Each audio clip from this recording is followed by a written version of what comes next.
Chair, thank you very much. To understand the policy choices, I think we need to make a fundamental point this time. In her letter, the minister writes, and I quote, "For 4 centuries, the Netherlands exercised colonial power in Asia, Africa, and the Americas. This expansion was accompanied by violence, oppression, and injustice. This colonial and slavery past continues to have an impact on the present. If this is the only approach to history, then the policy choices are understandable. If we want to change the policy choices, then we also need to look at that history. I think we can do that with the philosopher Rosenstock-Huessy, a German thinker. In his essay, The Predicament of History, he distinguishes on the one hand between history and, on the other hand, memory, historiography and memory. Historiography is about how the facts are. For example, we can discuss whether Germany was responsible for the First World War, or whether it's actually a bit more complex than that. And memory, that's much more about how a people or a group understands itself. It's essentially the way meaning is given to history.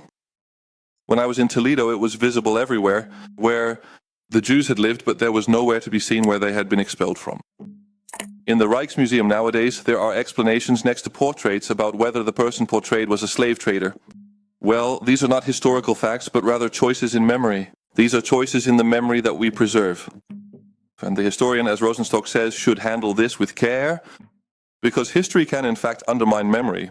Suppose a historian goes to Toledo and says to them, "All citizens must, starting tomorrow, show where the Jews were expelled from." Then that is not a historical debate, but an existential debate, because you are attacking the self-understanding of the inhabitants of Toledo. And Rosenstock goes even further. He says that whoever dismantles the memory of a people does not know what will take its place. Chair, in this debate we actually see a conflict of memories. For some, the history of the Netherlands is tolerant, grand, innovative, leading. The history of Geert Gentot, Sid Jans, Vondel, Rembrandt, Johan de Witt. For others, and this is an increasingly dominant position, the same history is violence, oppression, and injustice. And a state cannot float neutrally between memories. Every arrangement of heritage policy embodies one of the memories. The letter we received sounds like a fact, unfortunately, but of course it is full of interpretations of that history from a particular memory. Archives are not, or are more than, a symbol of oppression that needs to be corrected. For us, archives are the pinnacle of our history. Countless enthusiasts, universities, academics, and archivists have devoted themselves for centuries to managing, organizing, and making them accessible. The letter even mentions that the archives of Curaçao were brought to the Netherlands at the time because the storage conditions here were better, and that they could be inventoried here. Good stewardship of the archives. It's actually strange to take a snapshot of the year, say, 1880, and to say these are the archives that must be returned, as if they haven't also traveled a long path since then, thanks to the caring attitude of all those generations. Nowadays, restitution is the prevailing attitude, just as the predecessor of the current minister demonstrated with the Dubois collection.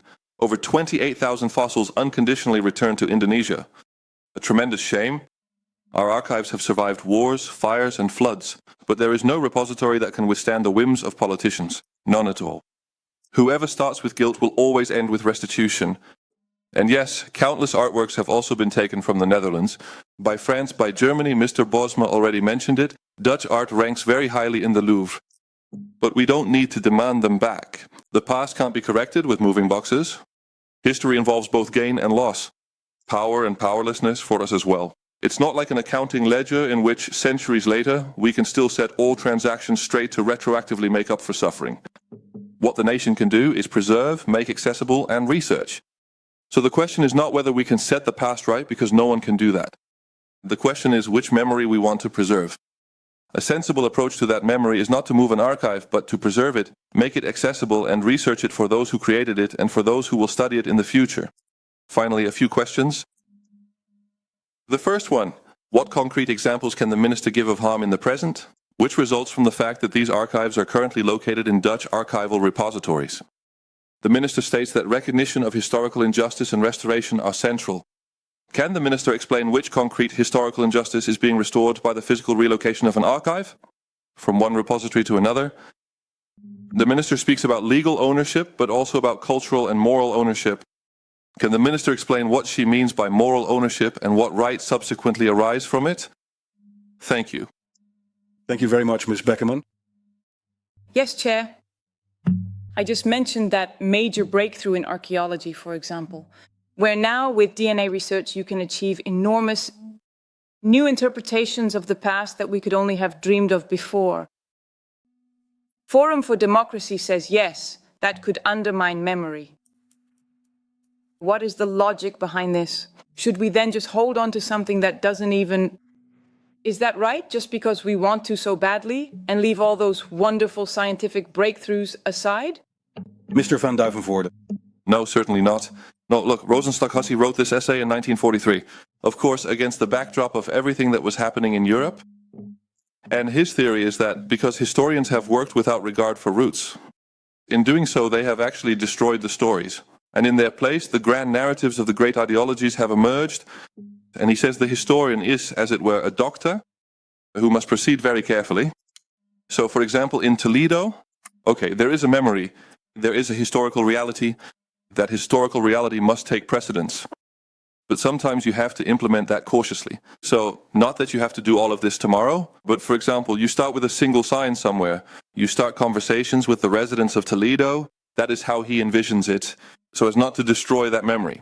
And so that an emptiness is not left behind, of which you don't know what might end up filling it. It's a very beautiful essay. I'll send it. Ms. Beckerman. Yes, Chair, but that's where the nuance comes in. Because then there is a single sign somewhere, a story that we start telling differently, engaging in conversation. And that's really what this debate is largely about. Which stories do we tell, and at what moment? This actually undermines the argument of Forum for Democracy. Mr. van Duijvenvoorde. No, I disagree with that, because when I look at the letter about the past, I see very much a single memory. So a single interpretation of history, namely, violent, bad power, etc., etc. If you view history this way, so if you give this meaning to history, then policy choices will result from that. That is very understandable.